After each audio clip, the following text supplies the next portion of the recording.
Hey guys, it's Ted Bogert. Welcome back to the TED Show. TGIF. I don't know about you all, but whew, what a week this has been.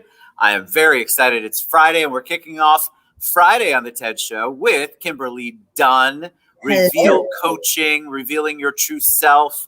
We have so much to talk about. She's got a great journey and a great story to share, and then hopefully we'll get some pointers from her, some nuggets you can take away to start revealing your true self. Welcome, Kimberlee. How you doing? Thank you. I'm doing awesome. This is so exciting and a great way to spend my Friday. So thanks. Yes, I'm excited to have you. You've got, we were talking before we went live. Your background is so much better than mine.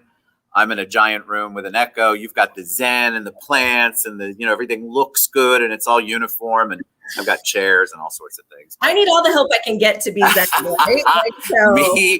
Me too. I understand. But I'm really excited to have you on the show. I love your energy. I loved when we met. Your energy is just awesome. And so that is exactly what the audience loves to see and hear. But before we take a deep dive into the coaching and to revealing your true self, tell them a little bit about you and your journey.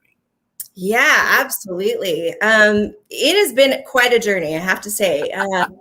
It's interesting now when I look back and I tell the story of my life a little bit, I'm like, wow, there's been a lot that's gone on. Like, this is kind of fascinating. But I didn't think that for a long time. I just thought it was my normal life, right? And I think that's part of what we do too, is we think it's just normal and boring. And when we look back, it's like, wow, we have some stuff in our life that's pretty exciting. Exactly. But, I had a great childhood. It was pretty cool, normal crazy stuff that happened, but I was from Arizona, Phoenix, Arizona. Nice. So yeah, had to get out of there as quickly as possible. And not a desert fan. I'm sorry if I'm offending anyone. No, you came to Florida, which is hot, but different kind of hot. Totally different. And we have Disney and beaches. So I'm totally fine. Sure.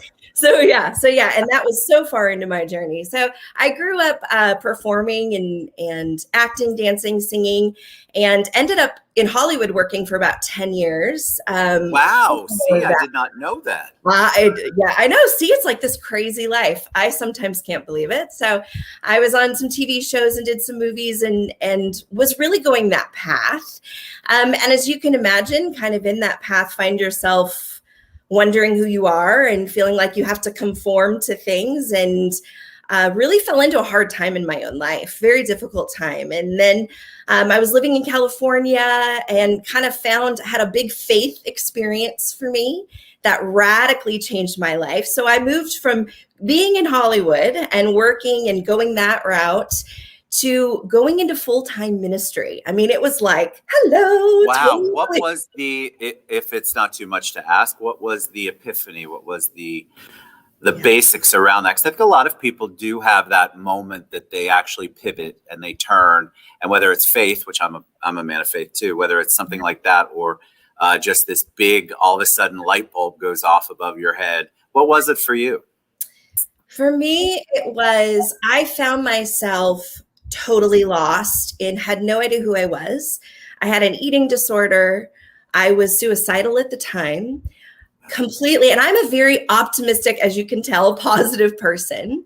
So to find myself in a place where there was no hope was very terrifying for me.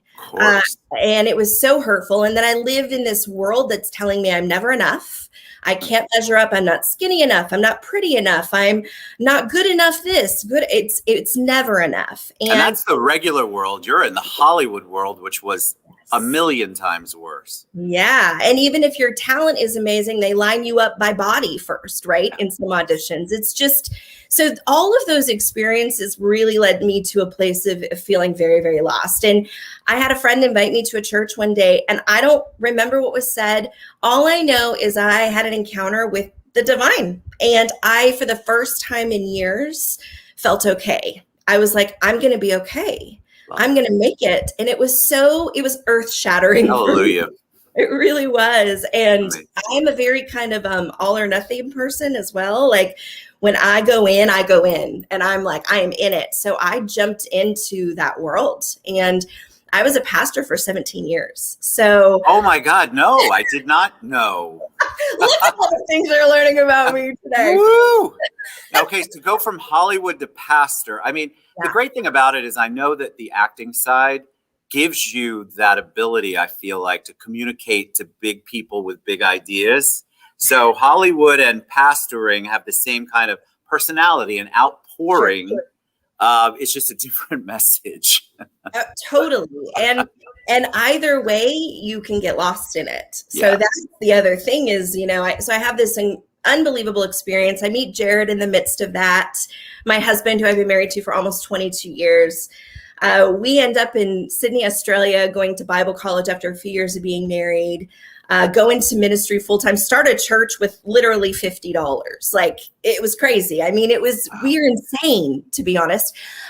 So we start this, we're pastoring, and the same kind of stuff happens. The faith part and the God part was there, but I started losing myself and found myself in another place in the road going, who am I? And what do I really believe? And how do I do this? And I disagree with this, and I don't know what to do with this. And just a lot of questions. And then I had my daughter 10 years ago, and that upended a whole new thing for me, right? Of who am I?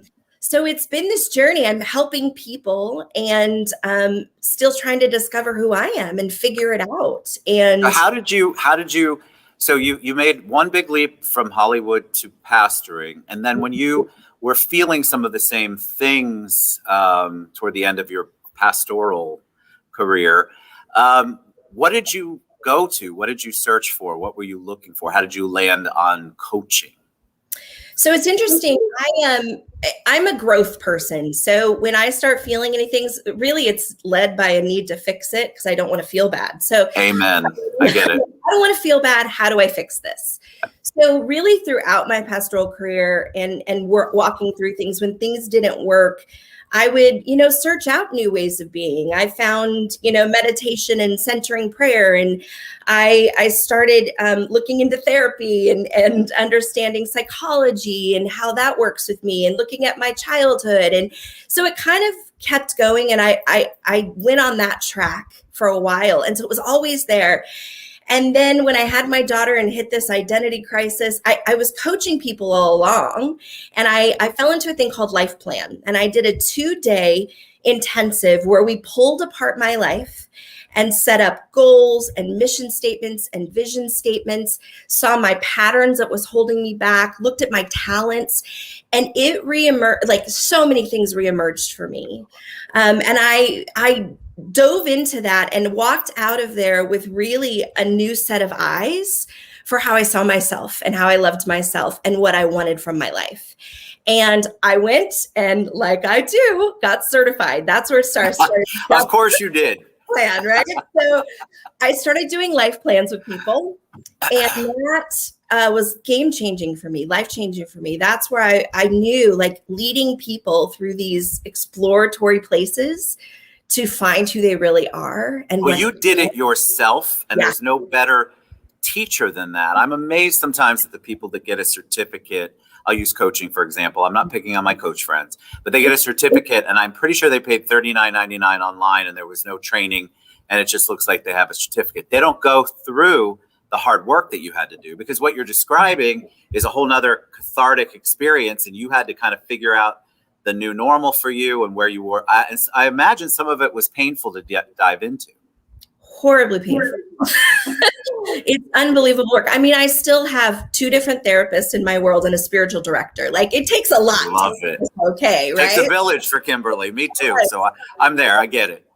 So, So, I mean, it was very painful, and the work is painful, but it's worth it. And what I needed was a partner in the middle of it, right? I needed people to come alongside me who didn't judge me, loved me right where I was, and help me walk through the process. And so that's what, I just have a passion for that with people. I mean, that's why I did ministry.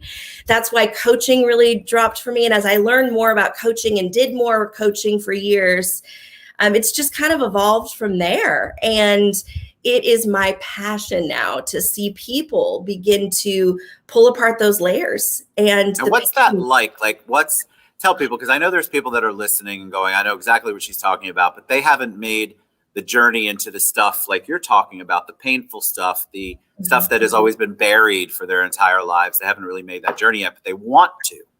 So if somebody is listening to this and going, all right, I'd be interested in talking to Kimberlee. What's something that you have your clients do in the beginning to begin that work? Because there's got to be a starting place. Yep. And it's going to be a challenge because it's something they've never dealt with before. So what's a starting place that you go with your clients? So this is really like word you hear all the time now, but I'll tell you, it's an anchor. The first place we start is self-care, because if you don't learn to take care of yourself and deal with your nervous system and institute some practices of loving yourself, you can't sustain the work. And it is the thing that I find in almost all of my clients that they also resist the most. I talk about self-care. They're like, oh, no, I don't want to do that. I how's that going to help me? But it's proven. I mean, there's article after article and study after study that taking care of ourselves and calming our nervous system and doing practices can help to alleviate so many of the other issues. So I start there because loving yourself is the key. It is the key, learning to love yourself. So there's a lot of even best self practices. I have clients who normally come in who don't like themselves very much. So we start there. We start looking at and re-exploring who they really are and finding that girl or that man inside of them that they actually love and respect. And it's there. It's always there. Always there. And we've got to look at that, and we spend some time there because we want to do everything, even our jobs and all the things we go after, out of our best self, out of a place of best self, not doing it for others, not doing it to please the world, but because we know who we are and we're working out of that place. So we start with self-care, best self, and go from there. How does it work? Because I'm listening to you and I'm thinking, I know people who actually have convinced themselves that they love themselves and they don't. So you have to peel back those layers. A lot of people have fed that story to themselves to survive. And in reality, they beat themselves up all the time. They have negative thoughts, depression. There's all sorts of things going on, but they're so used to putting on that facade that a lot of them, if you begin to peel back that layer, it really begins to crack. And it's a scary moment for them to actually have to face the fact that they've created this persona and created this feeling that isn't real. Right. I had that. Listen, I think we've all been there. If you've done any work on yourself, you have to have done this at some point. Yes. But a lot of people are afraid of it. But somebody like you, I feel like, is so open, and you would want to discuss it with you. Number one reason, because you've been through it, because you know it, you've done the work. And the pain of it. I understand the pain of that and the fear of it. And for me, the safety, more than anything, that I can create a safe space for someone to come and feel the difficult. There's grief involved, there's loss involved, and you've got to give people the ability to walk through that. I once had a therapist say to me, pain can't be healed unless it's witnessed. And that just shook me. But I didn't have a lot of safe places to have people witness my pain. So if I can just sit and witness pain, sometimes that's all people need, to feel it and to be in it. And you don't get stuck in it. Emotions don't last forever, right? They don't. They come and they will go. You won't stay in that forever. But to have a partner to come alongside and create safety and say, it's okay to be messed up. Like, it's okay to feel horrible. You have permission to be whatever you are right now. And I'm going to help you. I'm going to help you walk through that. And you see the best in people. I feel like it is one of my gifts to be able to see the best in people, to call out. It's a gift. Yeah. It's a gift. And I love that about me. I love that wherever God has given me. And I love that you can talk about how you love that about you. I think that's profound, because a lot of people can't say anything that they love about themselves out loud. And that is work all the time. And so I'm constantly thinking about that, even about, divorcing from myself, like what I do and my titles from who I am, right? Like, but who am I? And I love my passion, and I love my ability to see the best in people. And I love my ability to listen and empathize and sit if you're in a mess and be okay with that. And I love all of that. And if anything for me, like, for my life, I want that every time someone's in my presence, they walk away a little better for it, right? Not because I've shown them or taught them something amazing, but because just being in the presence, like they're like, I feel better about me. I love me a little more. I feel encouraged. And for some people, that's the only safe conversation they've had. Yes. Either ever or in a very long time. And so because there is no safe place, like you mentioned before, it's very hard for people to let their guard down because they're constantly worried somebody's going to use it against them, because it probably has been used against them in their past. And all of the things that they share and all the love that they want to have for each other, or for themselves, they're so afraid to actually admit to it because they don't want to get cut down. And they're so afraid that that's really going to be the pattern. Well, and I'll tell you, I lived in a spiritual world that I'll tell you, just being honest, like I shrunk to conform and I am not silent. I am fiery. I don't get you as a silent type. Right. And I ask why all the time. And I love like the marginalized, and I'm always like, but what about them? And how about that person, the person in the corner? Like, that's me. And I begin to shrink in those environments. And I know the pain of that, right? Like being afraid and not feeling safety as a leader. I felt no safety as a pastor in so many ways. And it was just the environments I was in. You were afraid you were always going to do something wrong. And I don't want that for people. I want to be a safe place where they can explore all of it and even be okay with their ugly parts. Like we need to be okay with our ugly parts. We're told, society tells us that no ugly parts exist. There's so many, and it's just amazing to me because the rhetoric out there just feeds that. And so what people do is they buy into that instead of trying to figure out the self-love and the dealing with the painful stuff, because somebody out there told them, you don't have any negatives. It's all positive. So think positive all the time. People accuse me, and it's kind, but they're like, you're always happy. I'm like, well, happiness is a choice. That's my belief. And how I react is a choice. It doesn't mean I'm happy all the time. It doesn't mean I don't have my moments. It doesn't mean that I don't have meltdowns. Ask my wife and my kids. Right. It doesn't mean I'm not human, but I don't choose to focus on it, roll around in it, drown in it. I know that there's a limit to it, and I just need to get it out and then move on. But to just deny it is not good. And so I want to ask you one question before we start to wrap up. What is one misconception that people come to you when they're talking about a coach? Because there's all sorts, that word is just, it's one of those buzzwords, right? You got a life coach, a personal coach, positivity coach. I mean, there's so many different coaches. What's one misconception when people come to you about coaching that you want to kind of put to bed, not to tell them that's not how it is? It's maybe like that in the movies or TV, but that's not really what coaching is about. Well, I can only speak to the type of coaching I do, right? So for me, I think there's a conception that you come to a life coach and they tell you what to do. And even in therapy, a lot of times they're the expert and they tell you the things you kind of need to fix.